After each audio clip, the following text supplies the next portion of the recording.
Hi everyone, welcome J&D Gardens. If you're a new viewer, welcome. Please support the channel by planting that subscribe button. And if you're already a viewer, welcome back. We got a special episode for you today. We're going to be starting our vermicomposting. Now, if you remember from a year ago, Jackie had promised me for Valentine's Day that she would get me a worm farm. And true to her word, she did. She got me a hungry bin. And we'll get into that in a minute. But first, let's find out what vermicomposting really is. Vermicomposting is a type of composting in which certain species of earthworms are used to enhance the process of organic waste conversion and produce a better end product. It is a mesophilic process utilizing microorganisms and earthworms. Earthworms feeds the organic waste materials and passes it through their digestive system and gives out in a granular form, which is known as vermicompost. Simply speaking, vermicompost is earthworm excrement called castings, which can improve biological, chemical, and physical properties of the soil. The chemical secretions in the earthworm's digestive tract help break down soil and organic matter, so the castings contain more nutrients that are immediately available to plants. So if you're familiar with our channel, you know that we like to do a lot of composting here at J&D. We actually compost year-round, so it's only natural that we would want to try to bring you some videos on vermicomposting. But we actually have some other reasons why we wanted to get into this, and I think you'll probably be able to relate to some of them. First of all, any given household every day will produce a certain amount of food scraps, and you don't want to have to throw those in a landfill, and we certainly don't want to. So, like I said, we do a lot of composting, so we find ourselves saving it to put it in our compost bin. But truth be told, we don't want to have to go every day when we're collecting food scraps and put them in our compost bin, because, you know, we'd have to walk to the other side of the property, and with composting food scraps, you don't want to put them on the top of your compost bin. You want to kind of open up the pile up, kind of stick them in the middle and cover them back up, and that will help them break down quicker, and not to mention you won't get critters going after it as much. So what we find ourselves doing is saving the scraps until next time we're going to be out there working. And the way we like to save the scraps is we store them in our freezer, so that they don't rot or start smelling. If I know some people like to put them underneath the sink in a bin, but we like to store them in the freezer. And days by days start building up by the time we're out there working again, and it starts taking up a lot of room in your freezer. I mean, think about it. One day we might come home from the market, have some honeydew, some pineapple, some watermelon, some cantaloupe, and by the time you process or cut that all up, you got like a big bag of rind. That's most of what those fruits are. So storing that in the freezer, that will take up a lot of room.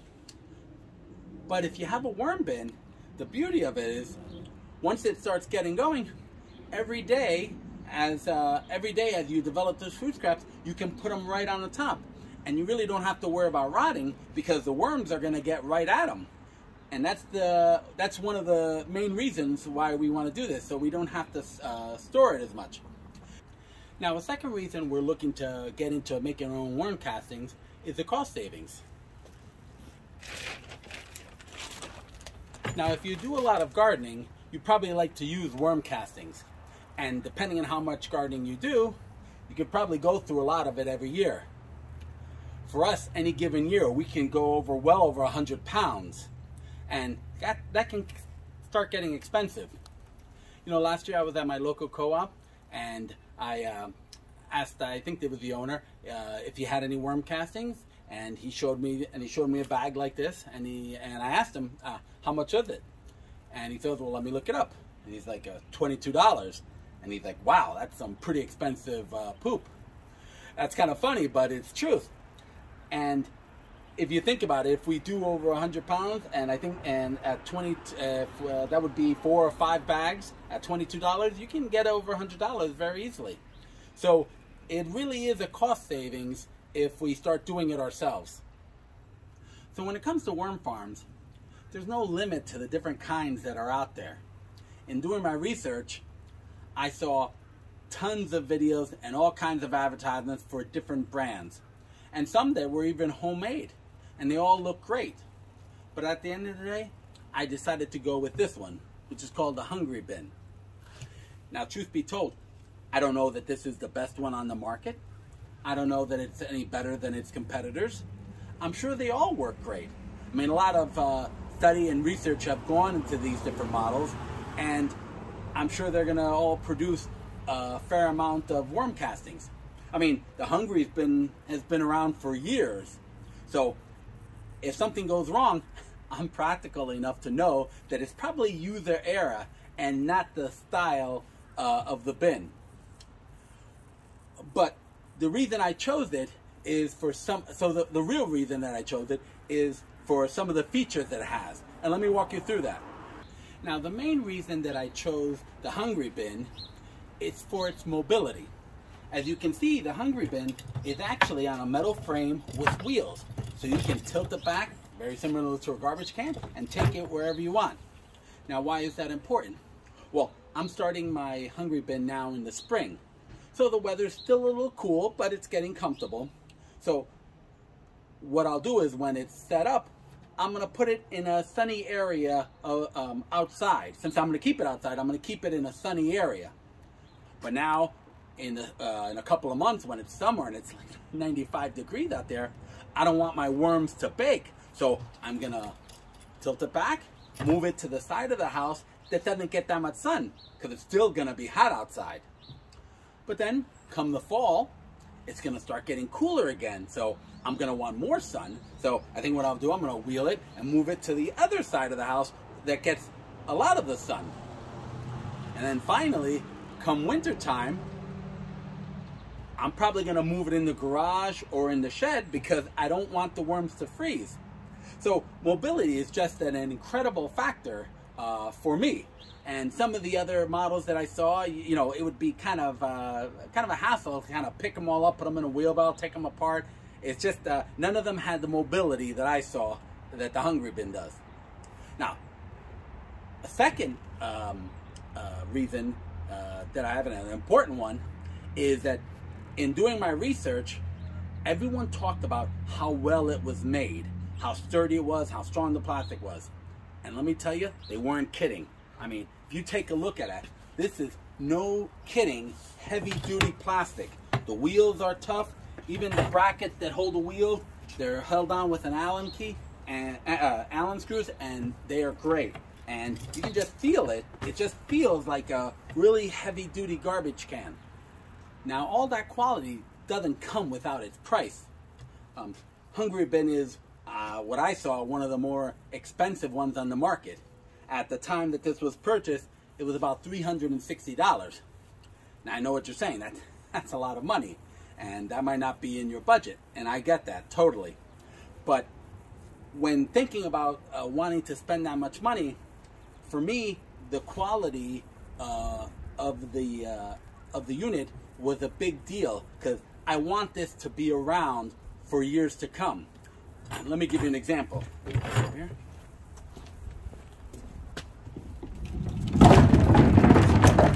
Now, this, you can see that in the camera, this is a Toter garbage can. I believe this is about 96 gallons, and I've had this for 18 years. Now, when I brought it 18 years ago, it was about, I think it was $75 or $85. It was a long time ago, I don't remember. Now, at that time, that seemed like unheard of to spend that much money on a garbage can. But here we are 18 years later, and it's still here. And let me tell you, I've seen the garbage men throw this thing around like you don't know what. And I've never had a problem. I think the one problem I had was years ago, a garbage truck ran over the lid, and I had to replace the lid. And actually, Toter took care of it for me. They just sent it to me. So that was the only thing. It used to be all green, and now the lid is black. But that's okay. But that was a garbage truck running over it. So seeing the Hungry Bin, I see that it's made of the same kind of quality that this Toter garbage can is. And if this was around, if this has been around for 18 years, and it will probably be around for another 18 years, or probably outlast Jackie and I, then I'm thinking this Hungry Bin is going to be around for plenty of time, so it'll be totally worth the money.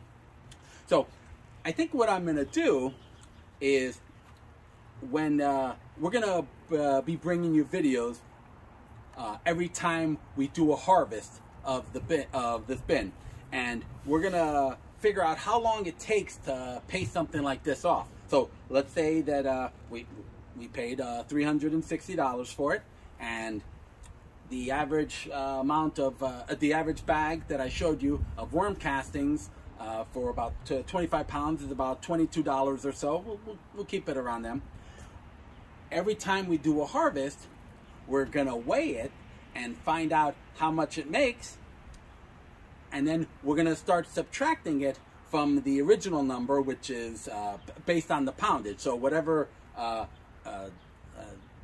about $1 a pound or so for each for a pound of worm castings. So whatever it makes, we'll just multiply it by that, and we'll figure out how long it takes to pay this off. So for those who aren't familiar with the Hungry Bin, let me kind of walk you through the process of it. So it's very similar to a garbage can. Has a lock on the lid, and what it does is you put the your material in here, whatever food scraps or anything you're going to do. Let me actually set this up. Okay, this is actually called a drip pan, and we'll get into that in a second. That goes on the bottom here. Okay, so we'll be filling it up with worms and some compost and then some food scraps. And the process is that the worms always coming towards the top looking for fresh food, and as they're eating everything, it's actually going, if you see, it's tapered down, so all their poop will rest to the bottom, and all the fresh food, they'll just keep coming towards the top looking for fresh food. So after a little while that takes to for it to break down, there's a collection tray, which I'll show you here. There are two locks here.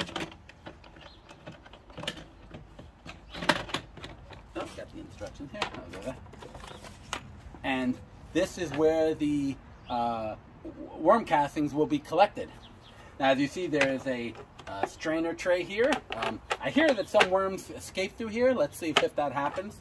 And what happens is all the liquid will funnel out through the bottom and collect in this drip tray. And that's called worm juice, which is supposed to be the best thing for your garden. So looking forward to collecting that. And how much it collects is, I guess, depending on how much the worms are eating. So I'm actually going to leave a link to a video that the owner made, and he'll explain it better than me. But the system sounds pretty sound. So let me just put this back in place here.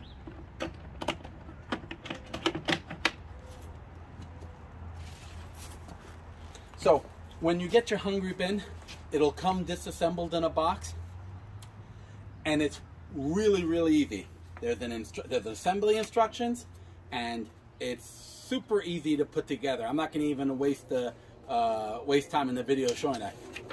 It's broken down, shows you exactly how to do it. It'll take you about 5 minutes to put it together, so you really won't have a problem. There's only a few parts to it. And the other, some other paperwork that it comes with, it's how to start your Hungry Bin. Very simple, and it kind of breaks you through the steps. Tells you how to start it off, and it shows you week by week up to like 16 plus weeks when everything is really established. So you won't have any problems. But we're going to show you how we start ours today. So the first thing that it says is that we should be filling about 3/4 of the way with compost or another kind of bedding. And we don't have a problem getting compost, so let me get some compost and we're gonna start with that. So we got a wheelbarrow full of the freshest compost. It's from our winter composting that we just finished sifting. So everything's set up, everything's locked. I have the tray there, don't need that yet. We're gonna fill it up. worms should be happy because this is grade A quality stuff. I even sifted out the big pieces for them.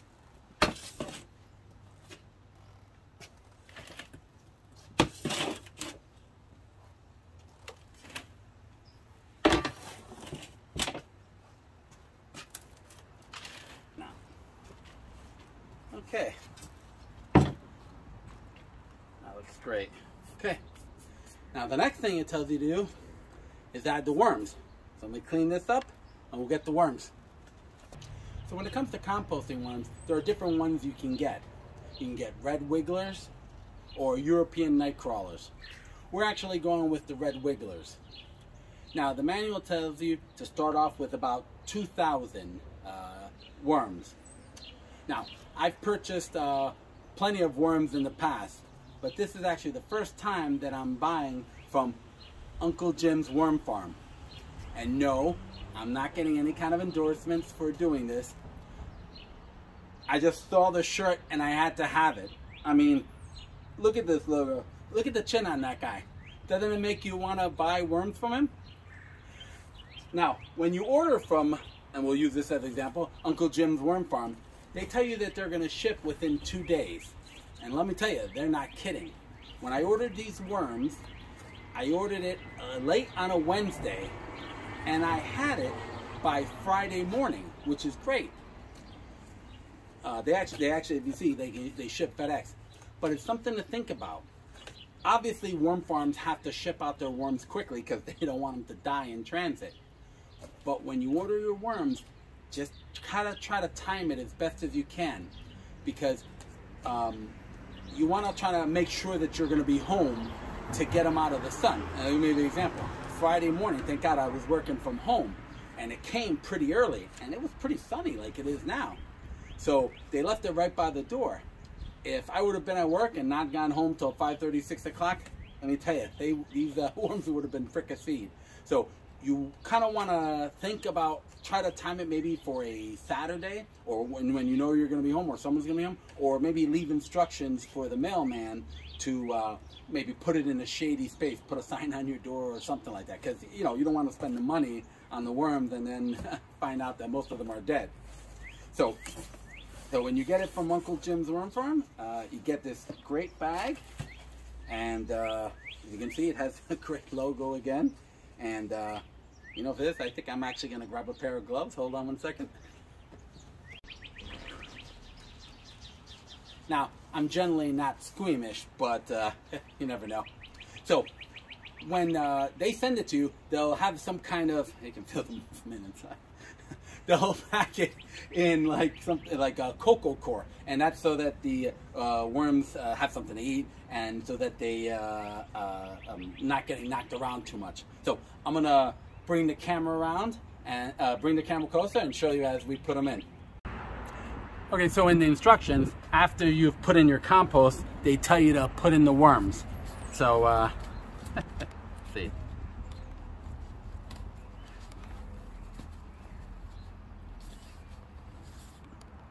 There you go. Okay. I'm sure they're dying to get out of that. So I'm going to spread them out. Whoa. Oh, God. Yeah, you feel a lot of movement in there. I'm sure they're dying to... yeah, there's a lot of movement. They look great.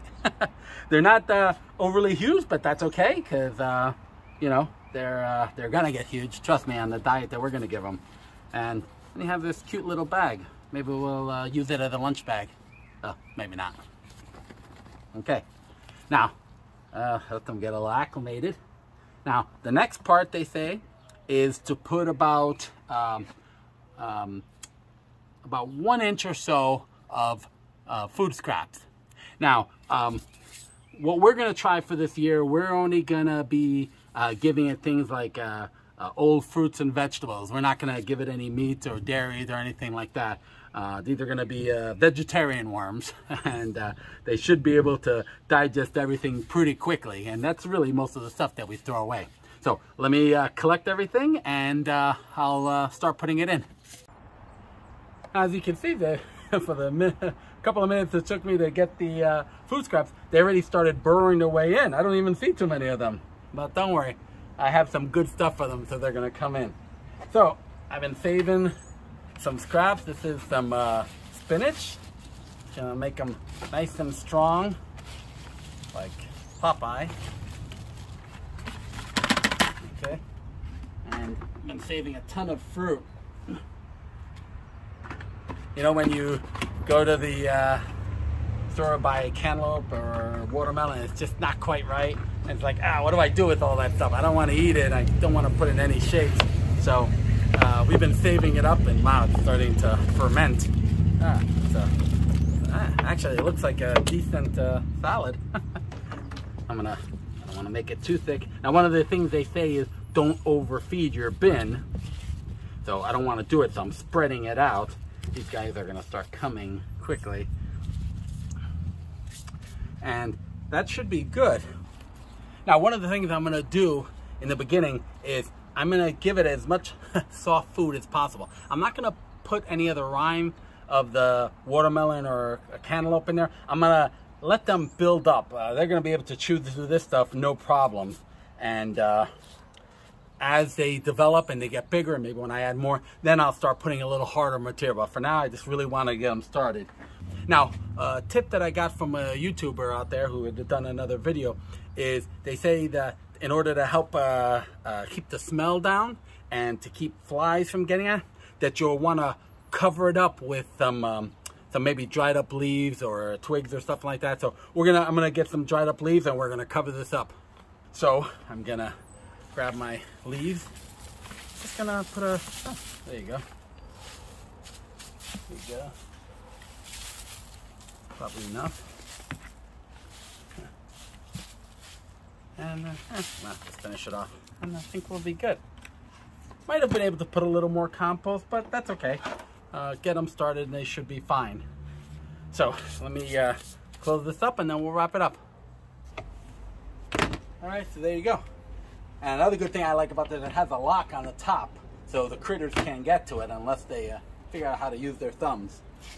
So we're gonna hope for the best. We're gonna give it a little while, let them start breaking this down. We'll probably feed them in about, we're gonna be checking it every day, I'm sure. But probably another week we'll add some more food, and hopefully they're going through it pretty well.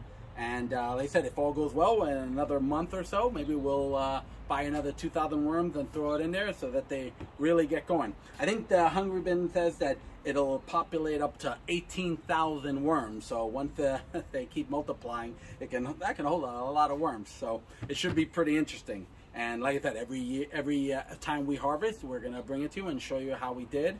And it should be an interesting year. So I hope you guys enjoyed this video. I hope you learned something. I hope if you're thinking about vermicomposting, hopefully this will give you some kind of incentive. And if Hungry Bin is not in your budget, that's fine. Like I said, there's a bunch of them out there to try out, or a bunch of YouTubers who have made homemade ones, and that's fine. So if you have any questions or comments, please leave them below. We'd love to hear from you. And be sure to hit like and subscribe and ring that bell. So from all of us at J&D, till next time, remember, yes we can.